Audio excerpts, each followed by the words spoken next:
1,30,000 ఉద్యోగాలు భర్తీ చేసిన చరిత్ర ఈ రాష్ట్రంలో గాని ఈ దేశంలో గాని ఎక్కడైనా జరిగింది అని అంటే అది ఒక్క వైఎస్ఆర్సీ. జగన్మోహన్ రెడ్డి గారు ఒకే టైములో 1,30,000 ఉద్యోగాలు ఇచ్చారంట. ఏం ఉద్యోగాలండి అయ్యి? 5,000 రూపాయలు వాలంటీర్ ఉద్యోగాల. ఇంట్లో అంటులతో పని మనుషులు 3,000 తీసుకుంటున్నారయ్యా. మీకు తెలియదేమో, మీకు సామాన్యుల విలువ మీకేం తెలుసు సార్? గోల్డెన్ స్పూను, హెలికాప్టరు, పరదాలు, చెట్లు కొట్టేయడం, 30 కిలోమీటర్లు కూడా హెలికాప్టర్లు వెళ్ళటం, సామాన్యుల బతుకులు మీకేం తెలుస్తారు?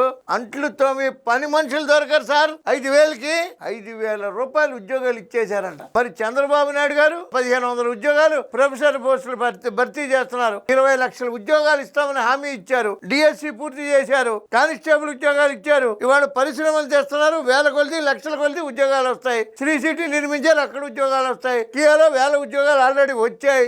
అమరావతి నిర్మాణం శరవేగంగా జరుగుతోంది. భవన నిర్మాణ కార్మికులకి పని దొరుకుతోంది. పోలవరం జరుగుతోంది, భవన నిర్మాణ కార్మికులకి పని దొరుకుతోంది. డేటా సెంటర్, గూగుల్ సెంటర్ అవన్నీ వస్తున్నాయి. రాబోయే కాలంలో లక్షల ఉద్యోగాలు మంచి జీతాలతో వస్తాయి. మీరు ఇచ్చిన అంట్లు తోముకునే ఉద్యోగాల ఏం సార్ మాట్లాడతారు సార్? మినిమం నాలెడ్జ్ తో మాట్లాడండి. మాజీ ముఖ్యమంత్రి మీరు అదేంటే నవ్వుకుంటారు సార్ మిమ్మల్ని.